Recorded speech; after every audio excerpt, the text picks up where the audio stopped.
I'm Sherry Kay, award-winning pianist, composer, and National Cooking Contest finalist.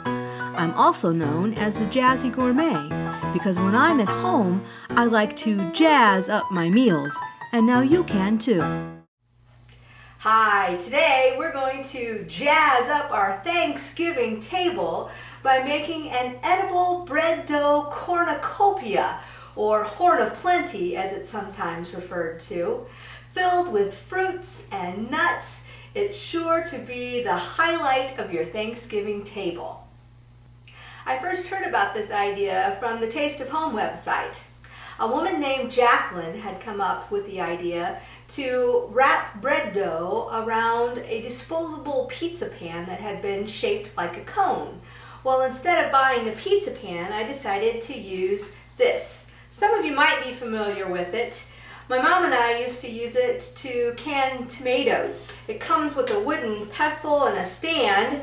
You put the tomatoes in and grind them up so that you could take out the seeds and the skin, and you would have all the tomato juice and pulp underneath there. Today, it's going to be used to make cornucopia. Start by spraying the tomato masher thingy and a baking sheet with cooking spray. Turn your bread dough out onto a cutting board that has been covered in flour.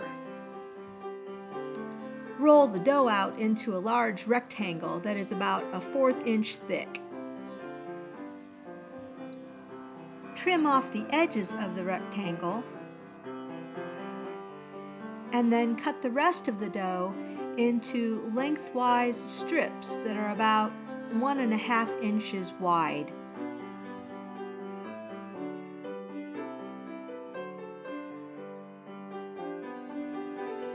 Taking one of the trimmed edges, roll it up into a ball and put it on the narrow end of the cone.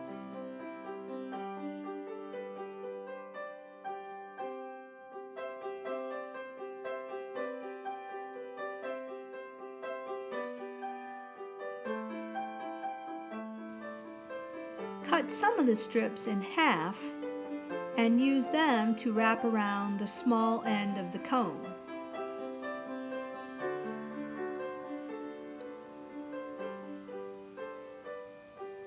Press the seams together underneath.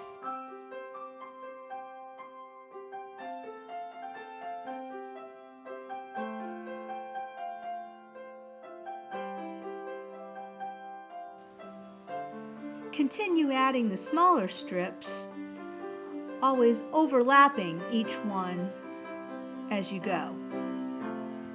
As you get closer to the wider opening of the cone, start to use the longer strips that you have not cut in half.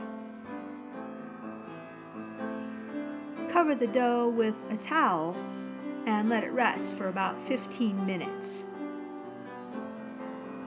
Take the rest of the dough strips and turn them into rolls.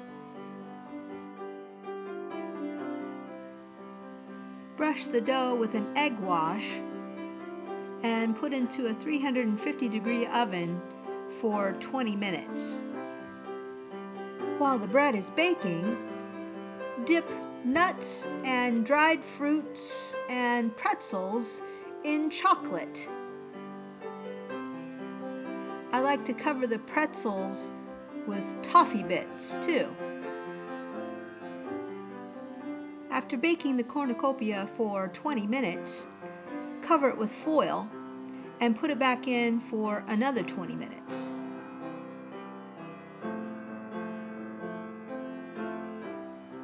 Once that 20 minutes is up, remove the foil, reduce the temperature to 250, and bake for another 20 minutes.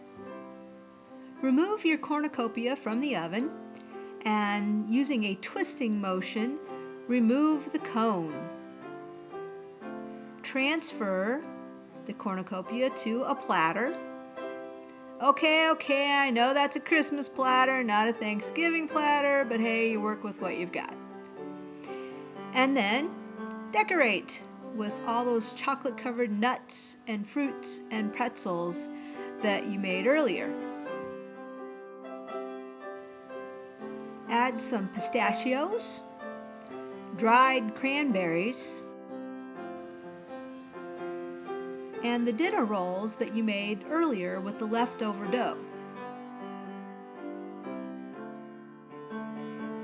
Add a little greenery, and you have your Thanksgiving centerpiece. Happy Thanksgiving from my Jazzy kitchen to yours.